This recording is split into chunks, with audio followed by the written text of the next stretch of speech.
Hello, everyone, and welcome back to Green Card Insights. In today's episode, I want to cover the Extraordinary Ability Green Cards, otherwise known as the EB1A. In a previous episode, we did cover the EB2NIW, which is the Exceptional Ability Green Cards through a National Interest Waiver.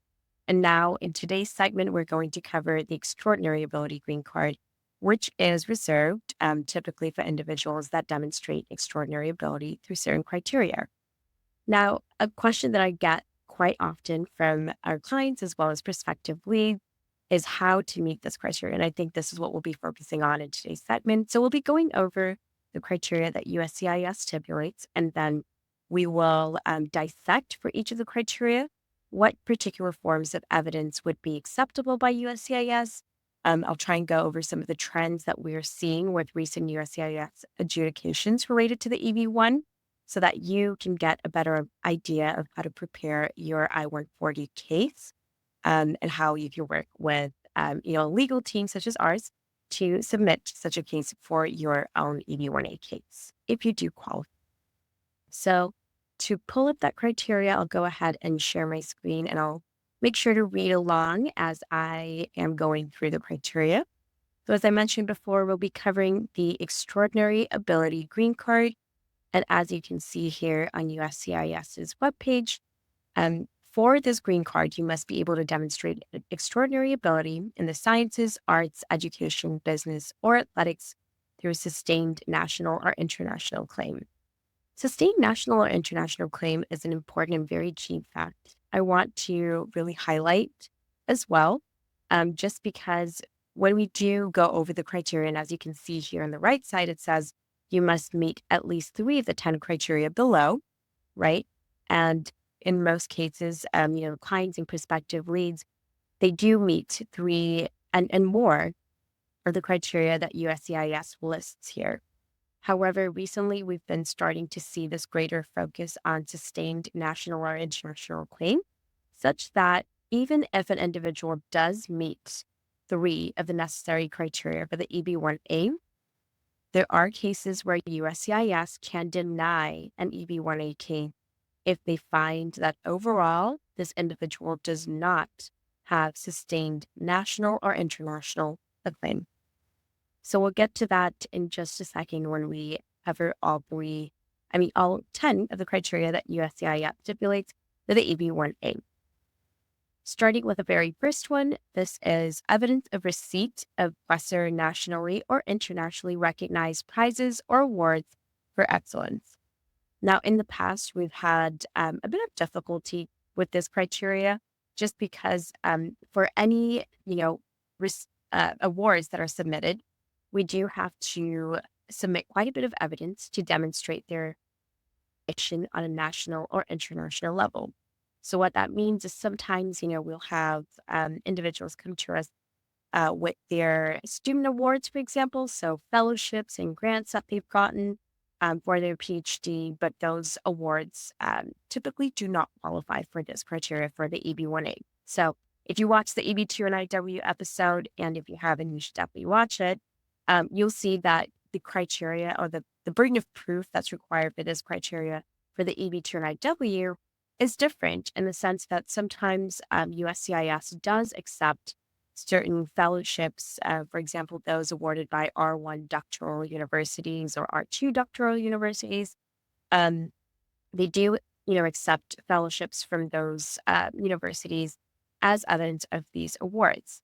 So for this one specifically, it is a little bit more difficult to meet.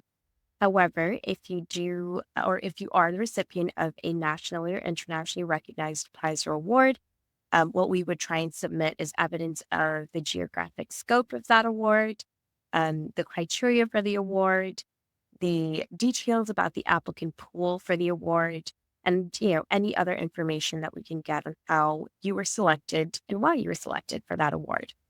Sometimes we also do submit letters from the awarding institution or organization to kind of provide further testimony on why you were selected for such award.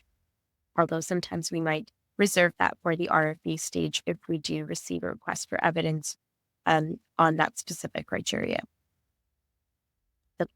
The next one is evidence of your membership in associations in the field, which demand outstanding achievement of their members. This one historically is a harder criteria to meet just because of that second part of the criteria, right? So again, in comparison to the EB2 and IW, this one is harder to meet just because the burden of proof is higher. So we have to show evidence that you were invited to join a certain association completely on the basis of your merit. So because of your outstanding achievement in the field. So something that we, typically see on a lot of CVs is that a lot of, prospective clients or our own clients as well are members of associations such as the IEEE or the American Chemical Society. While all of those would qualify under the EB2 and IW criteria, that would not qualify under the EB1A criteria unless, again, you were invited to join based on your excellence in the field. And quite literally, we do have to show this. There is certain pieces of evidence that USCIS will request for, such as the bylaws of that organization. So for evidence of, to demonstrate that you were invited to join, we sometimes need to submit the bylaws of that professional association that clearly stipulate that they invite members to join, and membership is kind of on an invite-only basis based on excellence in the field. So you can see why this might be a little bit more challenging to meet in general. And I think out of all the cases we've done, probably in one time, we have this criteria met just because certain other, again, some of those more popular associations that we see on everyone's CV, such as the IEEE, and I believe the one that was named Sigma X, Sigma 9, I'm not sure. But those ones are not qualified under this criteria, as we have learned through trial and error. Okay, so the next criteria is evidence of published material about you in professional or major trade publications or other major media.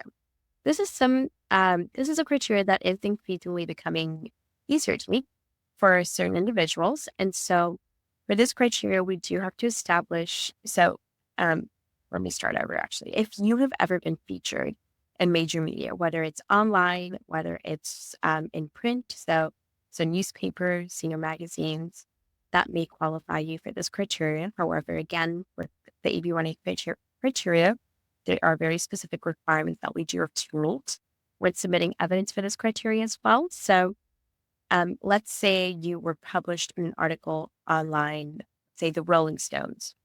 That is obviously major media.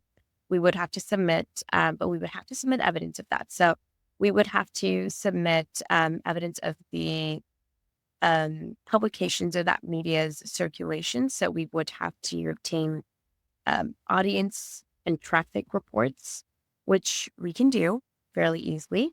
And on the other hand, with the article itself, it must be about you and your work. So it must be focusing on you and your work rather than just an article that mentions you perhaps and mentions you in passing, mentions you and your work in passing. It has to be more focused on you and your work primarily. So the entire focus of the article, again, should be based on you and your work primarily. Another increasingly common thing that we're seeing in RFPs now for the EB1A is that we are being asked to very clearly indicate the title, date, and author of the published material. So, and this, is a little bit frustrating sometimes because some of our own clients, right, have been featured in, let's say, an Indian newspaper, a nationally recognized Indian newspaper. However, practices and publishing practices vary depending on the different countries and regions that you're in, right? So I believe I've seen, certain newspapers that kind of omit any name of an author. And so when we try to submit these articles, we always get pushback from USCIS saying, well, it's missing an author. And we said that it must have the title, date, and author. And so now we're very, very careful to only accept, publications where the title, date, and author is very clearly listed. And again, it's, featured in major media or professional and major trade publications. The other thing that might not seem super apparent here, but I know would be good to talk about as well, is that USCIS is now increasingly starting to accept other forms of media. So, for example, we have, YouTube videos sometimes, or certain videos and interviews that have been published online, for example. And that's major media. That's a pretty big deal because it is published material about you. It's just not in the most traditional format.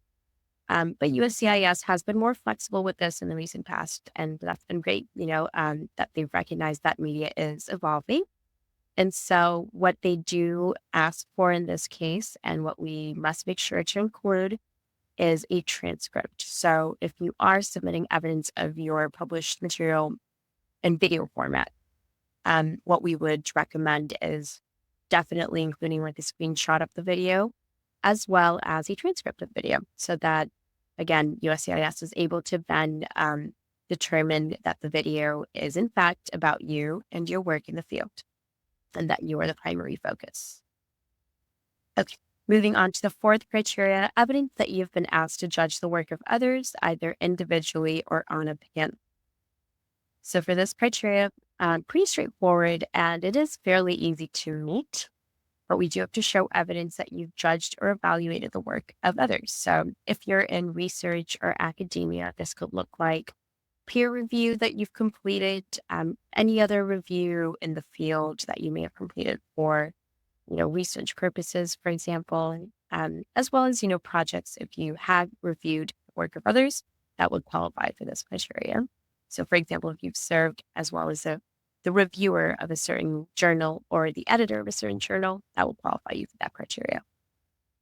And then for individuals who are in more industry facing roles, industry roles could meet this criteria through judging, for example, for competitions, for certain awards. So let's say you're in the cybersecurity field and you judge the annual cybersecurity awards. That would qualify you to meet this criteria. But of course, USCIS does like to see that you have a record of this, right? So the one-off instance of you judging may not qualify you completely, because USCIS does evaluate the quality of the evidence that we submit as well. And so if there is, a pretty good record of you judging and evaluating work in the field, that should qualify you for this criteria. The next one is evidence of your original scientific, scholarly, artistic, athletic, or business-related contributions of major significance to the field. This one, I want to say, is probably the most important criteria to meet for the EB1A. And whenever we're doing our pre-screenings as well, we always try and make sure that this criteria is always met for an EB1A, just because for EB1As, we do have to show that you have had an impact in the field already. And the best way to show that is through your original contributions to the field. And again, we do have to show that it's of major significance. I will say, though, this is also the criteria that gets the most RVs. So it gets impacted the most or critiqued the most by USCIS. And oftentimes it's because they find that these contributions are not original, or they don't see a major significance.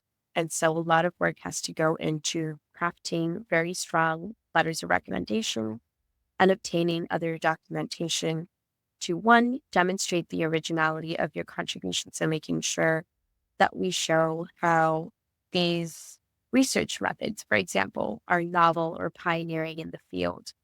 And then second, that they're major significance, that we have to show the impact that it has in the field, whether it's through citations, whether it's through a patent that was issued because your contribution was original and innovative, right? So those are the different ways that we would demonstrate the originality and the major significance that your contributions are in the field. Evidence of your authorship of scholarly articles in professional or major trade publications or other major media. for this criteria, again, super fairly easy one to meet for anyone in the research field in academia, right? But for those in the industry, it's not as easy to meet. However, we have had recent success with this criteria, and essentially USCIS has been a little bit more flexible with this as well to allow for more works to be submitted from, folks who are not necessarily in the traditional research and academia path. So, for example, if you were in the industry and you work, at a company like Microsoft, for example, and you publish a scholarly article on a, software engineering, let's say website or an online website, we can, in some cases, try and qualify that as meeting this criteria if the content of the article is scholarly in nature, meaning that it is written in a way that is only going to be understood by that niche, right? So any other software engineers in the field, which more often than not, anything, published in that way would only be applicable to that community of individuals, right? So it has to be um, published for what they call learning purposes.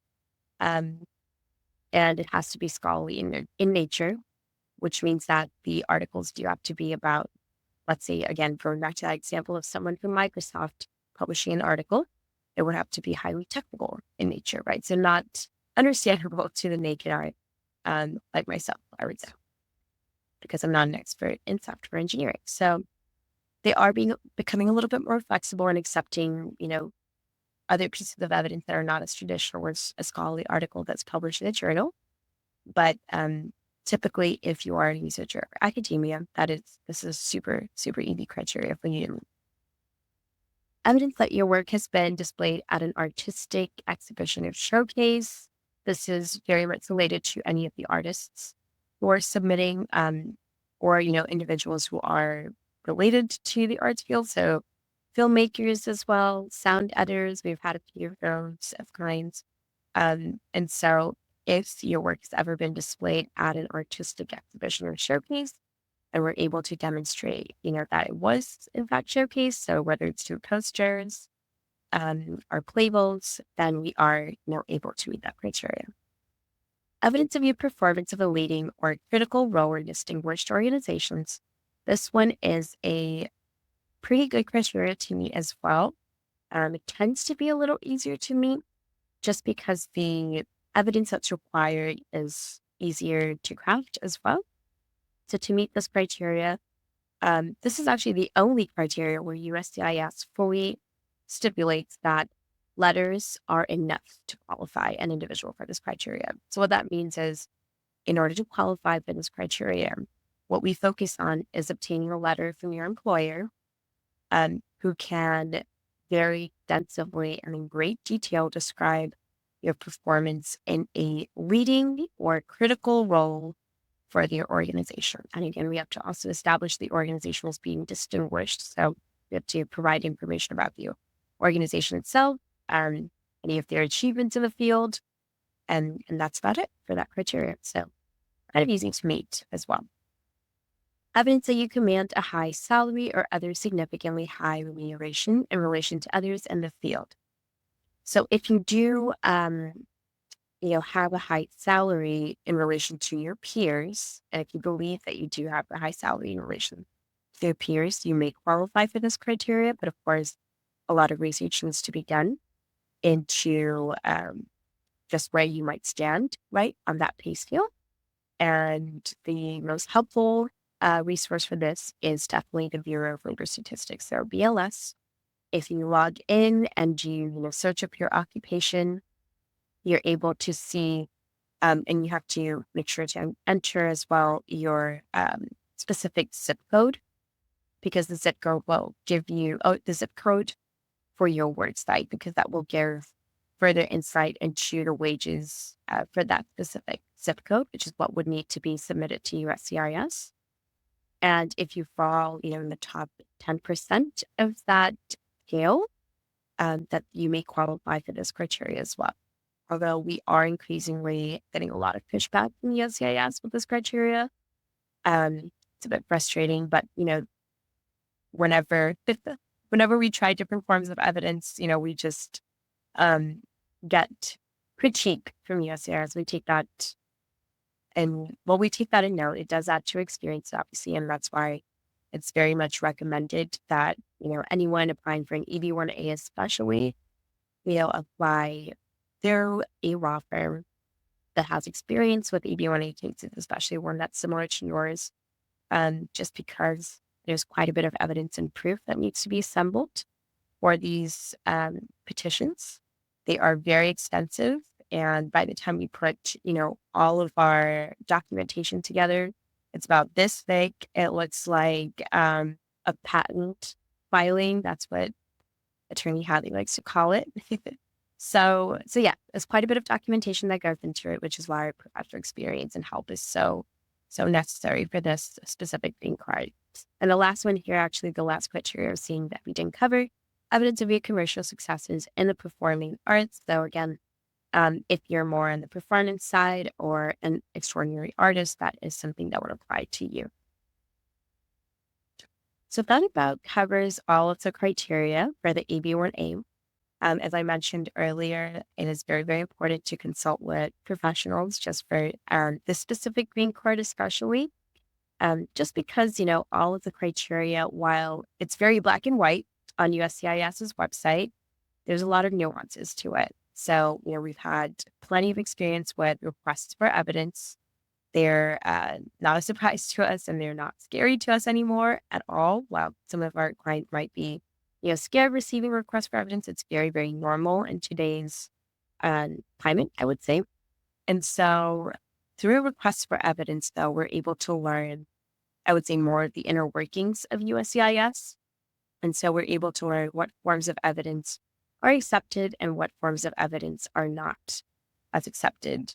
So if you are interested in the EB1A, and if you do feel like you qualify for at least 3 of those criteria that we just discussed, please feel free to schedule a consultation and contact us through the link in our bio. We'd be happy to conduct a free evaluation and then set up a consultation so that we can explore your EB1A case together.